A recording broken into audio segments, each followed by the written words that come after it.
말씀은 예레미야서 22장 말씀입니다. 22장 8절부터 19절까지 말씀을 함께 찾으시고 한 절씩 나누어서 교독합니다.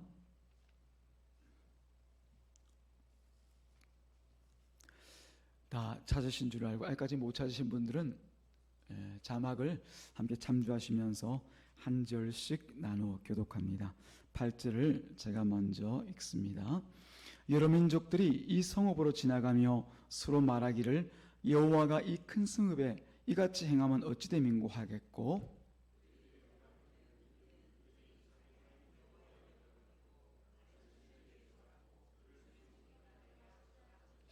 10절 너희는 죽은 자를 위하여 울지 말며 그를 위하여 애통하지 말고 잡혀간 자를 위하여 슬피 울라. 그는 다시 돌아와 그 고국을 보지 못할 것임이라.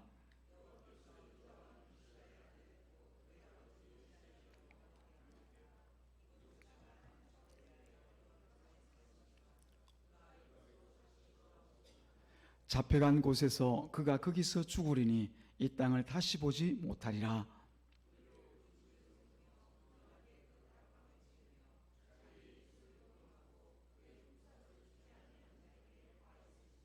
그가 이르기를 내가 나를 위하여 큰 집과 넓은 다락방을 지으리라 하고 자기를 위하여 창문을 만들고 그것에 백향목으로 입히고 붉은 빛으로 칠하도다.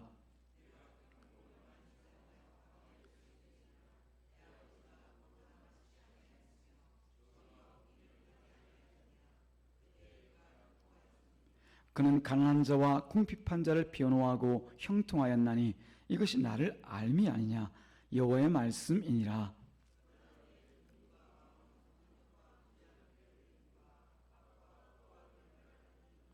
그러므로 여호와께서 유다의 왕 요시야의 아들 여호야김에 대하여 이와 같이 말씀하시니라. 무리가 그를 위하여 슬프다 내 형제여 슬프다 내 자매여 하며 통곡하지 아니할 것이며 그를 위하여 슬프다 주여 슬프다 그 영광이여 하며 통곡하지도 아니할 것이라. 그가 끌려 예루살렘 문 밖에 던져지고 나귀같이 매장함을 당하리라. 아멘. 기도합니다. 하나님, 오늘도 주님께서 은혜 가운데 불러 예배케 하시면서 하나님을 향한 찬양과 믿음의 고백과 또 우리 헌신을 보셨사온데 이제 또 친히 주님의 말씀을 우리 가운데 전가하실 시간입니다. 지나는 자와 듣는 자가 이 자리에서 주님의 은혜만을 구하오니 주여 역사하여 주시옵소서. 감사하신 우리 구주 예수님의 이름으로 기도드리옵나이다. 아멘. 할렐루야. 더운 한 여름을 보내고 계신 여러분들에게 또 하나님께서 건강을 주시고 때로는 쉴 곳과 또 안식을 주시는 것을 감사합니다. 그 가운데 나와 또 예배를 드리게 하시는 것 더욱 감사한 일이 아닐 수가 없습니다. 하나님께 영광을 돌리고요. 오늘 말씀을 통하여서 몇 가지 사실을 우리 다시 한번 확인하고 또 스스로를 돌아보는 그런 시간이 있기를 바랍니다. 사람들은 사람들이라고 하지만 우리 모두가 어떻게 보면은 자기가 듣고 보는 것보다 어떤 통계로 확인하는 것을 신뢰하는 경향들이 있습니다. 그러다 보니까 우리 신자들도 어떻게 보면은 이런 교회 형편을 말하면서 통계치를 통해서 말하면 더 신뢰하는 그런 사람들도 있기 마련이지요. 그래서 우리가 통계를 떠나서 지금 되어지는 우리가 체감하고 있는 이런 상황들을 통해서 아마 다 느끼고 계신 일들이 계실 것입니다. 우리 현재 한국 교회는 우리가 단기간으로 잡아서 10년 전례의 일들을 우리가 돌아본다 하더라도 지금 급격한 우리 신자 수의 감소를 우리가 보고 있습니다. 작년은 말할 것도 없고요. 유아들이나 혹은 아동들이나 청소년들이나 우리 청년들의 신자의 수가 급감을 넘어서서 아주 급전직하 내리막길로 달려 내려가고 있는 것을 볼 수가 있습니다. 어느 한 교회의 일만 아니라 많은 교회들이 이런 일들을 지금 경험하고 있는 것이죠. 그런데 그런 통계 수치를 보면서 반응하는 그 반응이 여러 가지입니다. 어떤 사람들은 이제 한국 교회가 무너졌다라고 극단적으로 말씀하시는 분도 계시고 또 어떤 사람들은 이제 무너지는 일들이 있고 앞으로 유럽 교회들처럼 교회가 텅텅 비고 이제 연세가 더신 이전에 어떤 신앙의 경험이 있는 몇몇들만 교회를 지키게 될 것이다 이렇게 말씀하시는 분들도 있습니다. 그런데 또 어떤 사람은 아니 교회가 왜 망하고 무너지느냐 그런 일은 절대 없다. 그래서 우리가 다시 한번 마음을 정해서 저 세상에 나가서 사람들 좀 데려와서 이 빈자리들 좀 다 채우자 태우자. 그 목적으로 전도 이렇게 말하는 분들도 계십니다. 흥분하면서 교회가 왜 망하느냐, 망할 일은 없다, 그렇게 말하는 분들이 참 많이들 계시죠. 근데 저는 그런 통계 수치를 가지고서 말하는 교회가 망했다거나 혹은 통계 수치를 가지고 말하는 교회가 부흥했다라고 하는 것 자체를 받아들이지를 않습니다. 뭐 제 개인의 고집이라기보다도 저도 성경을 보는, 연구하는, 또 그 여러분들에게 설교하는 설교자요 또 학자로서 여러분들에게 이런 말을 드릴 수가 있는 것이죠. 저는 다만 성경을 통해서 이 땅의 교회들의 운명을 생각하고 또 말하고자 합니다. 성경이 지금 그것을 말하고 있기 때문에 그런 것이죠. 성경은 이 종말의 세상과 그리고 교회에 일어날 일들에 대해서 우리 가운데 충분히 알 수 있도록 말씀을 하고 계십니다. 그때는 스스로 믿는다고 말하는 많은 무리들, 우리가 교회라고 볼 수가 있겠죠. 믿는 자들의 모임 혹은 무리라고 할 수 있는 이 많은 교회가 사라질 것에 대해서 말씀하고 계십니다. 근데 그 기준이 뭔가 하면은 돈, 재정이 얼마인가, 재정이 좀 약한 교회는 없어질 거야, 이런 기준이 아니고 사람의 수가, 즉 우리가 교회에 모이는 어떤 사람의 수가 얼마인가에 따라서 사라지고 혹은 채워지고 끝까지 남는 이런 기준들이 아니다라고 하는 것이죠. 그럼 뭐가 기준입니까? 진리이죠. 참과 거짓에 따른 그 기준을 통하여서 사라질 교회와 끝까지 남은 자와 같이 남을 교회들에 대해서 말씀을 하고 있습니다. 참 신자와 거짓 신자, 그리고 그렇게 같이 모이는 참 교회와 거짓 교회로 나누어지고 그것에 따라서 하나님께서 심판을 통해서 구별하시고 분별하실 것을 말씀하시는 것이 성경에 나타나 있습니다. 우리는 그걸 보아야죠. 이때 참신자와 참교회는 성경을 따라 하나님의 말씀을 따라 모이고 또 살아가는 교회입니다. 거짓 교회와 거짓 신자 혹은 가짜 신자는 자기 생각과 자기 주관 또 세상의 가치관으로 모이고 살아가는 그런 공동체를 말하고 있는 것이죠. 하나님께서 구별하시는 이 종말에는 가짜 신자들은 본색을 드러낼 것이라 말씀하십니다. 어떤 본색입니까? 바로 참 교회를 견디지를 못하는 그런 본색을 드러낼 것에 대해서 말씀하십니다. 그래서 참교회에서 증거되어지는 그 말씀, 다른 말로 성경의 그 말씀을 듣고자 하지 않습니다. 혹은 듣기는 듣지만은 그 말씀을 따르고 순종하고자 하는 그런 마음은 없습니다. 그래서 자기 성에 차지 않고 자기 마음에 들지를 않습니다. 그래서 하는 일이 예수가 주인되는 그런 참교회를 떠나서 내가 주인되고 나를 위로하고 내가 성공하게 하는 그런 공동체를 찾아가서 무리에 합하게 되는 것이죠. 안타깝게도 많은 사람들이 그런 무리에 속해서 스스로는 신자라고 자처하면서 살아가게 될 것에 대해서 종말을 말씀하시는 성경에 기록되어져 있습니다. 그런 거짓 교회들은 보면 자기 세를 불리기 위해서 사람들을 참 많이 모아 나갈 것을 말합니다. 그리고 종국적으로는 그들이 하는 일이 뭐냐? 복음을 전하자 세상 끝까지가 아니라 자기 세를 위하여서 세를 불려서 결국은 그리스도를 대적하는 일들을 합니다. 다시 말씀드린 진리를 버리고 진리를 대적하는 그 일들을 이제 행하여 나가는 것이죠. 그리고 참 교회를 향하여서도 성경을 믿고 성경을 따르고 성경을 말하는 그런 참 교회에 대하여서도 너희들 이제 투항해라. 진리를 버리고 우리처럼 우리가 가지고 있는 프로그램과 우리가 가지고 있는 시스템을 따라서 너희들도 와서 우리와 같이 되라. 그렇게 항복을 요구하는 일들이 발생할 것을 말씀하고 있죠. 그때 세상에서는 이런 교회를 향하여서 야, 교회가 진짜 망했구나, 그런 말들을 하는 것을 성경에서 충분히 우리에게 말씀하고 있습니다. 세상 사람들도요, 교회 이런 모습들에 대하여서 이 망하는 모습에 대하여서 대충은 압니다. 뭐 진리를 따라서 아는 것이 아니라 하나님의 뜻과 같이 아는 것이 아니라 대충은 보면서 압니다. 그 이유가 뭐냐 물어보면은 야, 저 교회가 보니까 돈을 엄청 사랑하더라고, 돈 좋아하더라고, 저 신자들 보니까 다 돈거리면서 살던데 돈과 권력, 힘을 쫓아가는 그 신자들의 모습, 그 교회의 모습을 봅니다. 그리고 사람들이, 세상 사람들인 자기들보다도 더 세상스럽게 세상이 만들어준 그 이념과 그 가치관을 쫓는 모습을 보면서 야, 우리보다 더하네, 이런 모습을 보면서 결국은 그 교회가 이제 저런 교회라면 망했지, 저 교회 아니야. 세상 사람들이 그렇게 얘기를 한다니까요. 그렇습니다. 진리가 되신 이 예수를 왕의 자리에서 내쫓고 교회 스스로가 왕의 자리에 앉게 되어지면 그런 교회는 이제 더 세상적이고 그것을 더 좋아하는 세상으로부터 이제 놀림을 받게 됩니다. 조롱을 받게 됩니다. 교회 아니라고 얘기를 하죠. 그런 곳에는 어찌된 셈인지 더 거짓 신자들이 더 많이 모여들게 됩니다. 그리고 종말에는 마침 하나님께서 그런 가짜 교회들을 한순간에 무너뜨리고 없애버리실 것에 대해서 성경은 말씀하고 계시죠. 자, 중요한 것은 제가 성경에 있는 남의 교회 이야기를 하는 것이 아니라 지금 신자란 이름으로 이 자리에 모여있는 여러분들에 대해서 제가 말씀드리고 있는 것이고 또 그렇게 듣기를 제가 바라고 있어요. 저도 마찬가지고요.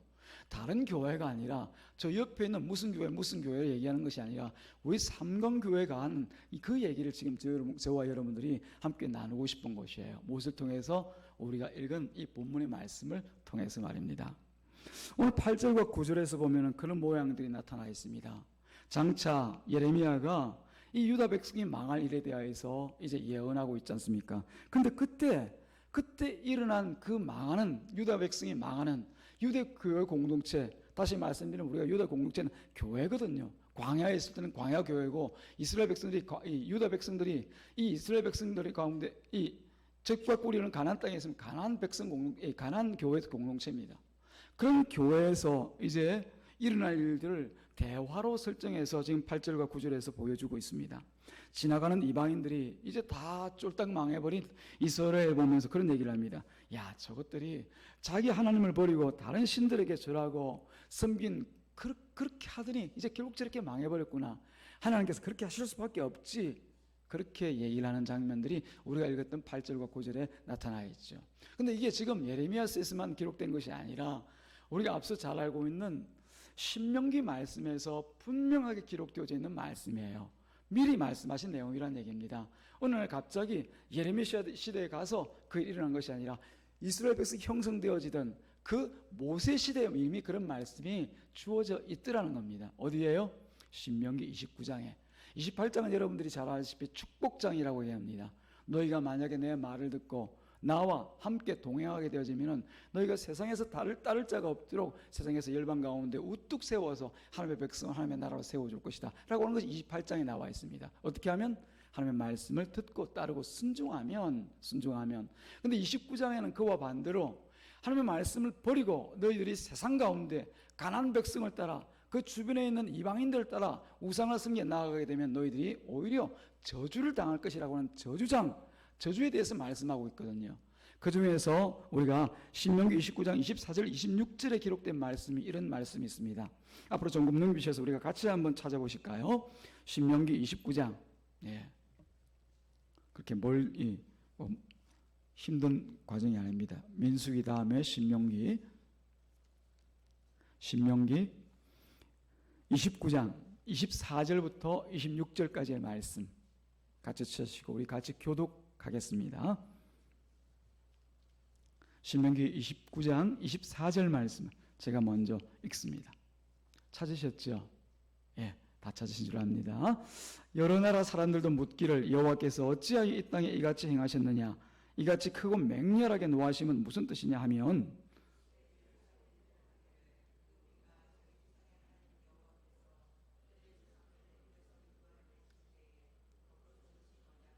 함께 읽습니다. 가서 자기들이 알지도 못하고 여호와께서 그들에게 주시지도 아니한 다른 신들을 따라가서 그들을 섬기고 절한 까닭이라.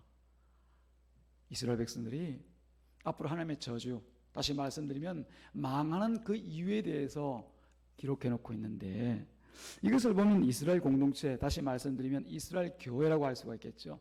이 교회 공동체가 망하는 그 이유가 다른 데 있지 않다는 것을 알 수가 있습니다. 종말의 날에도 그 심판의 날에도 망하는 그 교회의 이유, 그 교회는 어떤 이유가 있는가 고민하면서 생각할 필요가 없습니다. 성경을 통하여서 그 이유가 벌써 나와 있습니다. 어떤 이유 때문입니까? 하나님을 버렸기 때문이죠. 하나님을 버렸기 때문이죠. 근데 우리는 교회를 보면 하나님을 버렸다고 말할 그런 교회가 있을까요? 없을까요? 아무도 없죠. 신자들 가운데 누가 내가 하나님을 버렸다고 말하겠습니까? 그럼 벌써 신자라는 이름 가운데 있지가 않죠. 근데 왜 하나님은 자꾸만 이스라엘 백성들에게 너희가 하나님을 버렸다 말씀을 하실까요? 우리가 스스로 내가 하나님을 버리지 않았다, 나는 하나님을 따라 산다, 이런 말을 하는 데는 거짓이 있습니다. 우리가 알지 못하는 스스로가 속는 일들이 있단 말입니다.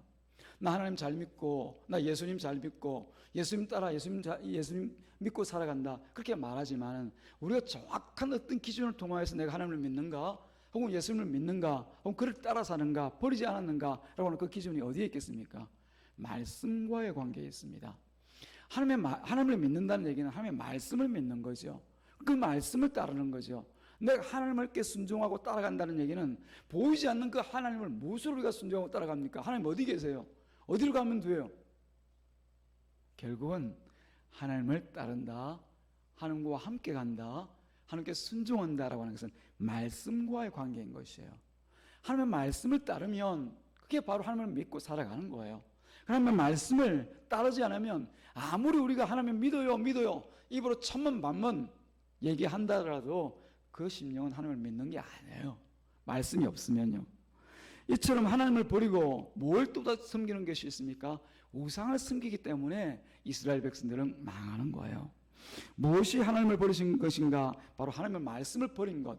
그게 무엇이 우상을 따르는 것인가? 하나님을 버리고 세상을 쫓아가는 것. 그게 바로 하나님을 버리고 그들이 망하는 그 근본적인 이유라는 것을 성경이 말씀하고 있는 겁니다.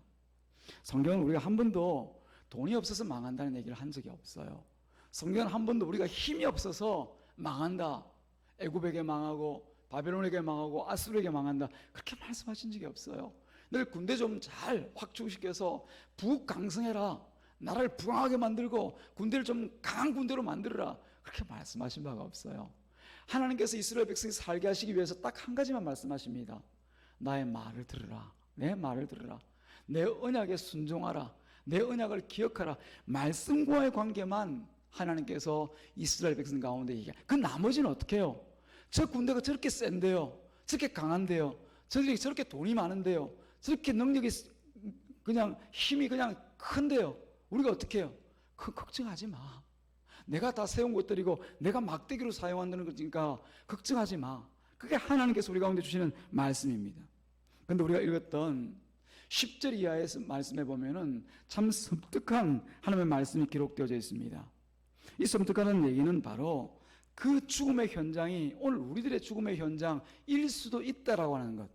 보면 아시겠지만 두 왕이 죽는 모습을 기록하고 있는데, 그게 단순히 그 시대를 살았던 두 왕의 죽음의 이야기가 아니라 오늘 저와 여러분들의 죽음, 혹은 우리 삼관교의 죽음이 될 수도 있기에 제가 여러분들에게 섬뜩하다라고 얘기하는 것이에요. 세상에 억만금이 있어도 죽음 앞에서야 무슨 소용이 있겠습니까? 사랑하는 여러분, 천하의 자랑과 명성과 권력이 우리 손에 쥐어져 있다 하더라도 죽는 자리에서 그게 무슨 소용이 있겠느냐 말입니다. 그런 죽음의 자리에서 진정한 소망은 무엇이겠습니까?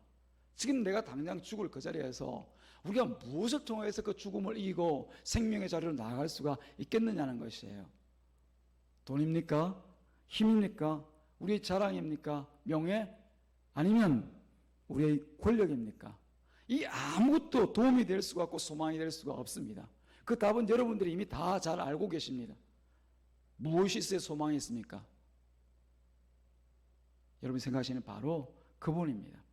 근데 중요한 것은 내가 아는 그 소망을 따라서 내가 살아가고 있는지, 그것을 스스로가 판단해 보셔야 될 문제인 줄로 믿습니다. 제가 말씀드린 그 기준을 따라서 단순히 우리가 입으로만 잘 믿어요, 저요, 더 잘 믿겠습니다, 저 더 잘 따라 살게요, 하나님 살아계신 것을 믿죠,가 아니라 말씀과의 관계를 통해서 말입니다. 오늘 말씀에는 제가 먼저 말씀드린 것처럼 두 왕을 소개하고 있습니다. 먼저 조금 배경을 살펴보면은 이 유다가 망하기 전까지 네 왕이 등장합니다. 요시야 이후에 그 아들인 여호아스와 그리고 여호야김의 아들인 여호야긴, 그리고 이 요시야 왕의 반개 자손인 이 시드기야가 등장하게 되어지는데, 그때 두 왕의 이야기가 나타나 있습니다. 넷째 아들인 여호아스 왕과 둘째 아들인 여호야김, 이 두 왕의 이야기가 나타나 있습니다. 먼저 11절에 보니까 살룸이라고 하는 사람이 등장하죠. 이 살룸이 바로 요시야의 넷째 아들인 여호아스를 말합니다. 요시야를 이어서 곧 바로 왕이 되어진 이스라엘의 17대 왕이라고 볼 수가 있겠죠. 근데 그 하나님께서는 그 왕과 백성들에게 우리가 읽었던 10절 말씀 보니까 슬퍼하지 마라, 죽은 자를 위해서 울지 마라, 죽은 자를 위해서 통곡하지 마라, 그렇게 얘기합니다. 이때 죽은 자가 누구를 얘기합니까? 바로 요시야 왕을 얘기하고 있어요. 애국과의 전쟁을 위해서 먹잇도에 나갔던 이 요시야 왕이 먹잇도에서 전사를 하거든요. 그러다 보니까 이스라엘 백성들 가운데서는 애통하는 마음이 없을 수가 없습니다. 짧은 기간이지만 그 백성들 가운데서 영적 부흥운동을 위해서 하나님 앞에 쓰임받은 사람, 경건한 삶을 통하여서 이스라엘 백성들 가운데 모범이 되었던 이 한 사람이 죽었다는 사실에 대해서 이스라엘 백성이 어찌 애통하지 않을 수가 있겠습니까? 그래도 부흥을 바라고, 그래도 이스라엘 백성의 영적 각성을 바랐던 그런 상황이었는데요, 세워놓던 우상 그 모든 것을 다 깨뜨리고 다시 하나님께로 돌아가자 외치고 또 외쳤던, 친히 전도자가 되고 친히 하나님의 손과 발이 되어서 온 지역에 나가서 그것을 외쳤던 요시야 왕인데요, 애통할 수밖에 없죠.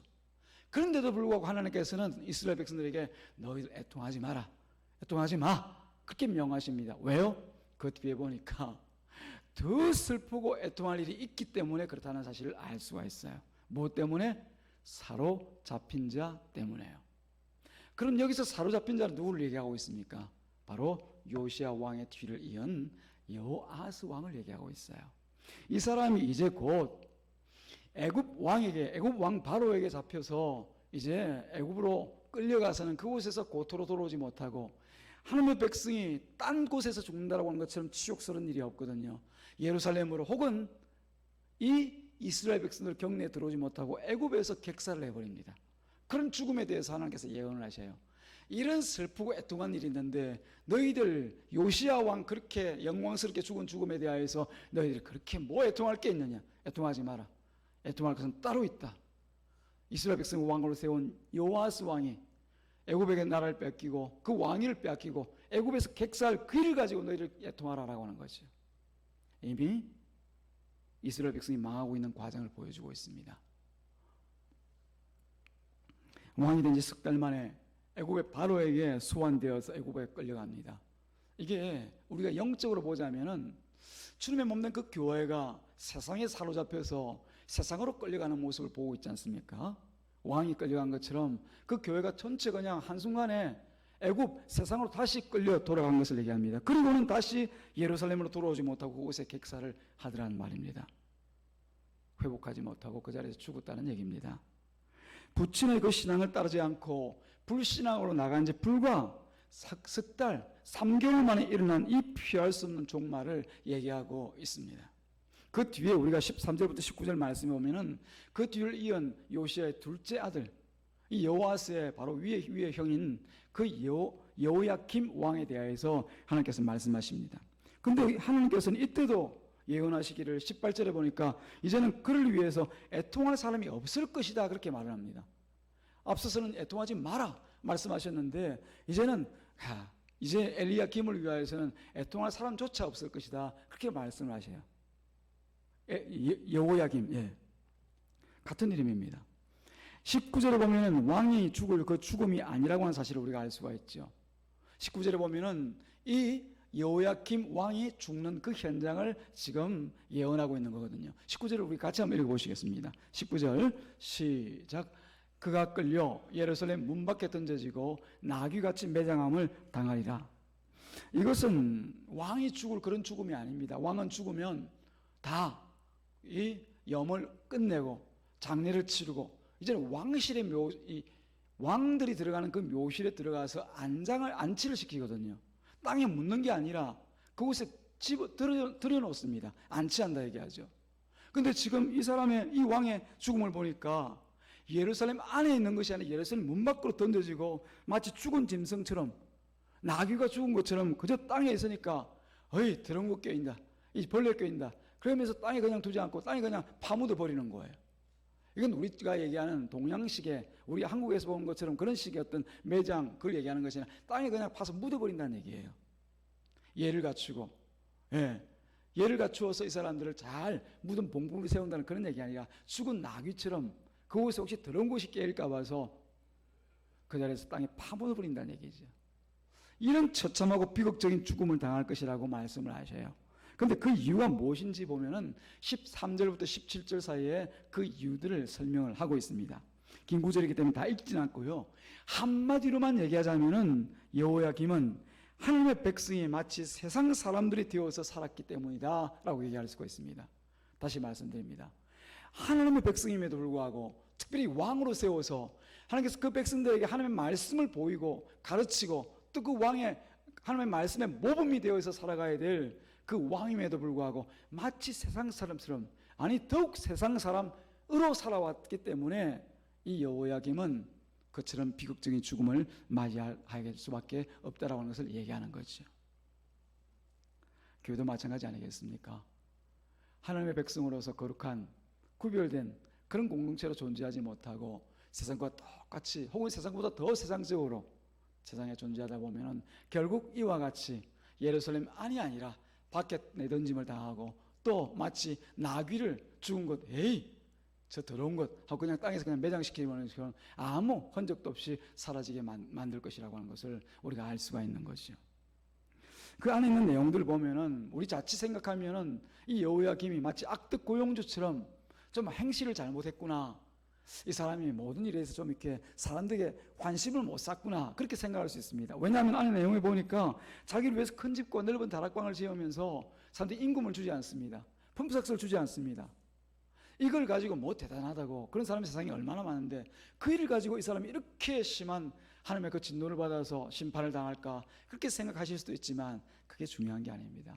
우리가 예를 들면은 이건 한 가지 어떤 이 사례입니다. 사례. 우리가 그러지 않습니까? 피도 눈물도 없는 사람, 그렇게 얘기할 때 보면은 그 사람 진짜 뭐 속에 피가 없어서가 아니라 눈물이 없어서가 아니라 피도 있고 눈물도 다 있어요. 근데 어떤 사람이 인정머리가 없고 그 사람이 하는 일을 보니까 저 사람한테는 그냥 아유 그냥 상대하고 싶지 않아. 그럴 때 우리가 뭐라고 얘기합니까? 피도 눈물도 없다, 그렇게 얘기하잖아요.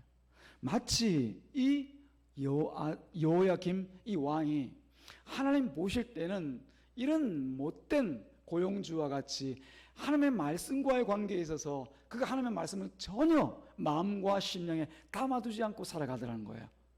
뭘 가지고? 자기 힘을 가지고, 자기 권세를 가지고, 자기 있는 그 자리를 통하여서 할 수 있는 모든 것을 세상 사람처럼 행하며 살더라고 하는 거죠. 그에 대비되는 인물로 요시야 왕을 이제 예레미야에게 증거하게 하십니다. 이 예레미야 왕은 어떻게 했다고요? 가난한 자들을 위하여서, 그리고 핍박받는 자들을 위하여서 그가 긍휼과 자비를 베풉니다. 보니까 16절에서 가난한 자와 궁핍한 자를 위해서 변호했다, 그렇게 얘기합니다. 변호라는 얘기는 뭡니까? 그 사람의 입장이 되어서 그 사람이 있는 모든 것들을 말하는 것을 변호라고 얘기하지 않습니까? 이 요시야 왕이 비록 이스라엘 백성들 가운데서 가장 힘있고 가장 사람들의 대표가 되는 자리에 있었지만은 하나님의 말씀이 그 10년 가운데 있었음으로 인하여서 가난한 자나 혹은 그 가운데 억울한 일을 당한 자나 궁핍한 자나 동일하게 생각하고 그 안에서 누구의 말씀을, 하나님의 말씀을 증거하는 자로 살았다는 표현을 가난하고 궁핍한 자들을 변호하였다, 그렇게 얘기를 하고 있는 거죠. 근데 그에 비하여서 여호야김은 어떻습니까? 우리가 말씀하신 그런 모든 일들이 10절에 한마디로 나와 있습니다. 10절에 표현된 것과 같이 이 탐욕과 살인과 불쌍히 여기지 않는 그런 죄악의 대표적인 것으로 결국은 여호야김 왕은 하나님 앞에 드러났던 것이죠. 사랑하는 여러분, 그렇습니다. 요시야는 하나님 앞에서 형통하였더라, 그렇게 말씀합니다. 형통은 우리가 너무나 좋아하는 것입니다. 만사 형통, 그죠? 복을 받는 거 여러분 좋아합니다. 그래 축복, 복 그러죠. 싫어하는 사람 아무도 없습니다. 근데 이 축복과 이 복과 형통이 무엇인지를 여러분들이 아셔야 됩니다. 앞서 보니까 형통의 대표적인 사람으로 요시야를 들고 있죠. 이 요시야의 마음에 뭐가 있다는 얘기입니까? 하나님의 말씀이 있기 때문에 그런 삶을 살았다는 것 아닙니까? 하나님의 말씀이 있으면 우리 가는 길들이 뚫려 있을 수밖에 없어요. 왜냐하면 하나님의 말씀이 있는 사람들은 자기 길을 가지 않고 하나님의 말씀이 있는 길을 가지 않습니까? 근데 그 길을 가면서 우리가 스스로 뚫고 개척하고 그 길을 가면서 바위도 만나고 또 뭐 웅덩이도 만나고 그럴 일이 있겠습니까? 아니요. 하나님께서 개척하신 그 일들, 그 길들을 가게 되어지면은 우리는 그냥 가면 됩니다. 그걸 형통이라고 그래요. 근데 우리가 그런 형통을 알지 못하고 내 욕심과 내 생각을 따라서 무언가를 해보고자 하면은 항상 그 앞에 걸림이 있어요. 왜냐하면 하나님의 길이 아니기 때문에, 하나님의 생각이 아니기 때문에, 그 자리에서 만나고 걸리는 것 속에서 우리가 고난이다, 힘들다, 어렵다, 그런 얘기들을 하잖아요. 그러면서 날마다 형통하게 없어서, 형통하게 없어서. 중요한 것은 우리가 욕심을 가지고 뭔가 목표를 정해서 이것 합시다 저것 합시다가 아니라, 하나님께서 열어주시고 가라고 하신 그 길을 가면은 다른 형통에 대해서 생각을 하지 않는다 하더라도, 그런 개념이 우리 가운데 없다 하더라도 이미 우리는 형통한 삶을 사는 겁니다. 복도 마찬가지입니다. 하나님께서 우리 가운데 예수를 믿게 하시면서 우리 안에는 모든 것이 복이 되게 만들어 주셨어요. 근데 우리가 자꾸 다른 복을 바라게 되어지면은 그 복이 없다는 건 날마다 어떻게 합니까? 나는 왜 저런 복이 없지? 나는 왜 저것이 없지? 저게 있어야 내가 복이 되겠는데. 그러면 마치 복이 없는 것처럼 살아간단 말이에요. 근데 그게 아니라 하나님 예수를 믿을 때 이 예수 안에 있는 그 모든 생명의 복과 함께 우리가 살아가면서 그 모든 것들을 다 누릴 수 있도록 만들어 주셨단 말입니다. 그래서 예수와 동행하여 예수와 함께 그 말씀과 함께 살아가게 되어지면은 우린 스스로가 나는 복되다, 복되다. 그 복을 나누고 싶은 그 마음밖에 없는 거죠. 나는 왜 이런 복이 없을까? 나는 형통이 나하고는 전혀 딴 세상 이야기인 것 같아. 내 삶이 힘들어, 어려워, 너무 고통스러워. 이건 바로 하나님이 누구인지, 하나님께 주신 그 형통과 복이 무엇인지를 모르기 때문에 날마다 그러고 살아가고 있는 거예요. 이 여호야김 왕이 11년 동안 유다의 왕으로서 재위하면서 행한 모든 악행을 하나님은 다 아십니다. 하나님께 주신 그 힘과 권위로 백성의 모범이 되어서 하나님의 말씀을 성실하게 준행하는 그런 자리에 살아야 됨에도 불구하고, 그게 교회잖아요, 그죠? 교회는 서로 밥 먹자고 모이는 곳이 교회가 아닙니다. 물론 모이면 밥도 먹어야죠. 교회는 다른 일 하자고 모이는 게 아닙니다.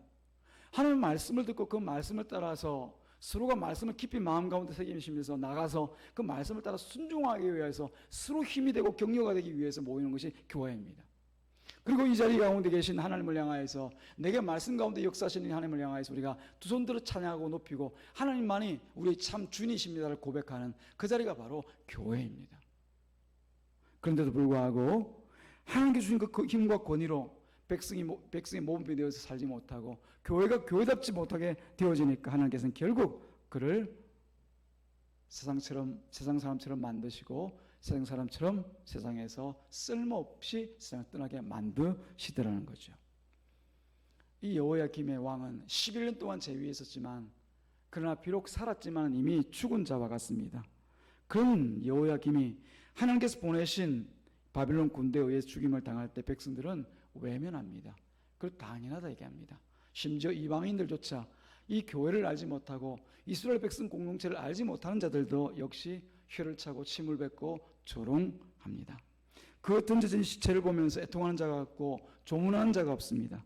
하나님께 주신 그 귀한 기회를 두고 자기 탐욕을 따라 살아가느라고 소진해버린 이 못나고 어리석은 인생, 그 최후를 보게 만드시는 것이죠. 우리 종말이, 마지막 주님께서 심판하실 그때가 바로 이와 같이 이 땅에 있는 서로 모이는 공동체를 가운데 나눔과 판가름이 있을 것에 대해서 하나님은 분명하게 말씀하신다는 사실을 기억해야 될 줄로 믿습니다.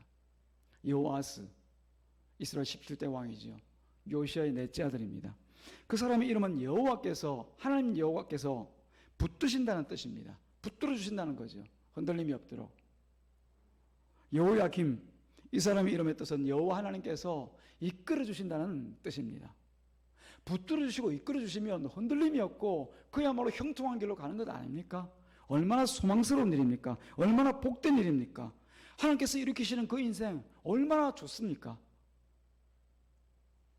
그러나 이 사람들은 그 귀하고 좋은 이름들을 가지고 있음에도 불구하고 결국은 그 끝은 하나님께 버림받고 하나님께서 그들을 주저앉혀 저주받는 그 자리에서 비참한 모습으로 사라지게 만듭니다.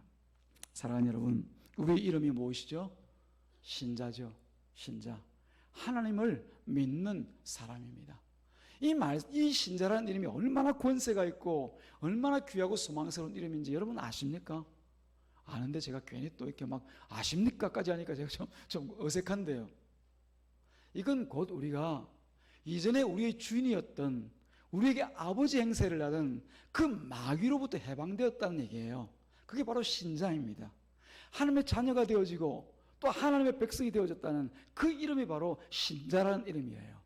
하나님을 믿고 살아가는 사람들, 하나님의 백성이 되어서 그를 쫓고 따르는 사람들이라는 이름이 우리가 가지고 있는 신자라는 이름이에요.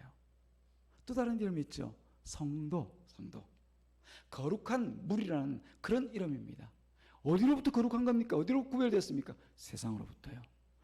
열심히 살아보아야 그 끝에는 지옥밖에 없는, 숨이 턱에 차도록, 그야말로 혀가 마르도록 세상에서 일하고 살아봐야 결국은 그 끝에는 저주밖에 없는 저 세상에서 우리를 빼내어서 영원하신 하나님의 나라의 백성으로 살아가게 만드실 때 그 구별된 삶을 살아가는 사람들, 그 사람들이 성도입니다. 그 성도라는 이름을 가진 사람이 바로 저와 여러분, 그리고 우리 교회입니다. 마귀의 종으로 살지 않고 저 세상으로부터 빼어냄을 받아서 영원한 소망이 있는 그 이름을 살아간 우리라고 하면은 우리 인생이 얼마나 영광스럽고 기쁠 수밖에 없습니까? 그래서 우리는 우리 하나님, 우리 예수님만 붙들고 살아가면 됩니다. 그건 결국 뭘 얘기하는 거죠? 하나님 말씀을 따르고 말씀을 쫓아 그 말씀 앞에서 뒤에서 서서 혹은 뛰어서 살아가기만 하면 됩니다. 순종하면서요. 우리 다시 한번 이 마지막 종말의 때 교회의 모습이 어떤 모양으로 하나님 앞에 비춰지고 있는지를 다시 한번 돌아보시는 저와 여러분이 되기를 주님의 이름으로 축복합니다. 그냥 교회라는 이름만 가지면 교회가 아닙니다. 하나님의 말씀이 그 가운데 계셔야 되고 그 말씀을 따라 순종하고 함께 가는 그 백성들이 함께 무리를 이룰 때 그게 참 교회로, 진짜 교회로 하나님의 뜻 가운데 끝까지 남은 자로 세워지게 될 것입니다. 저희가 소망하기로는 우리 상강교회와 우리 교우들이, 그리고 제가 끝까지 참 신자로 주님 앞에 드러나기를 소망합니다. 그 소망과 함께 늘 하나님의 말씀을 붙들고 살아가는, 끝까지 흔들리지 않고 떨어지면 죽을 줄 알고 이를 악물고 하나님의 말씀을 붙들고 그 앞에 순종해 살아가는 우리 교회가 되기를 주님의 이름으로 축복합니다. 기도하겠습니다. 하나님 아버지 감사합니다. 오늘도 주님께서 우리를 사랑하셔서 이 자리에 불러 또 예배케 하시면서 이제 종말에 되어질 일들과 우리 교회를 향한 하나님의 말씀을 예레미야서를 통하여서 다시 한번 살피게 하신 것 감사합니다. 이제 우리가 들었사오니 오직 우리가 그 말씀대로 순종만 할 수 있도록 주님의 말씀을 붙들고 죽을 각오로 이 말씀을 지키고 또 따르며 살아갈 수 있도록만 도와주시옵소서. 연약한 자를 도와주옵소서. 하나님 불쌍히 여겨주시옵소서. 감사하신 우리 구주 예수님의 이름으로 기도드리옵나이다. 아멘. 할렐루야. 함께 주보를 참조하시면서 교회 소식 나눕니다. 2부 예배 후에 안나전도의 원례가 있습니다. 그리고 3부 예배 후에 리모델링 위원회 모임이 있습니다. 그리고 다음 주 3부 예배는 중고등 본신 예배로 모이겠습니다. 네, 지난 우리 어제죠. 토요일까지 해서 우리 여름 성경학교와 수련회를 다 은혜 가운데 잘 마무리를 하였습니다. 수고하신 여러분들이 계시고 또 기도하시면서 동참하시고 재정으로 후원하신 또 많은 우리 교우들이 계십니다. 감사의 감사를 드리고요. 하나님께서 반드시 갚으시고 또한 하나님께서 기뻐하실 줄로 믿습니다. 우리 가운데 주신 그 귀한 행사를 통하여서 우리 주일학교 학생들이 말씀에 기반 안에서 바로 자라고 청소년과 청년들이 진정한 하나님을 향한 꿈과 소망을 가지고 또 나아가는 그런 귀한 기회가 된 줄로 믿습니다. 아무튼 감사의 감사입니다. 우리 환우를 위해서 기도하시는 고경자 권사님 위해서 계속 기도해 주시길 바라고요. 이단과 사이비 종교 집단의 활동들을 경계하시는데 이건 조금 얼마든지 강조를 해도 지나침이 없습니다. 늘 경계하시고 분별하시고 우리가 먼저 진리 가운데 있는지를 돌아보시는 우리 교회가 되길 바랍니다. 공동 기도의 제목 3가지가 나와 있는데 늘 함께 바라보시면서 함께 기도의 목소리를 올리는 우리가 되기를 바랍니다. 이상으로 교회 소식 알려드리고요. 다 같이 자리에 일어나셔서 찬송 406장 주신 말씀과 함께 같이 하나님께 올려드리고 축도로 예배를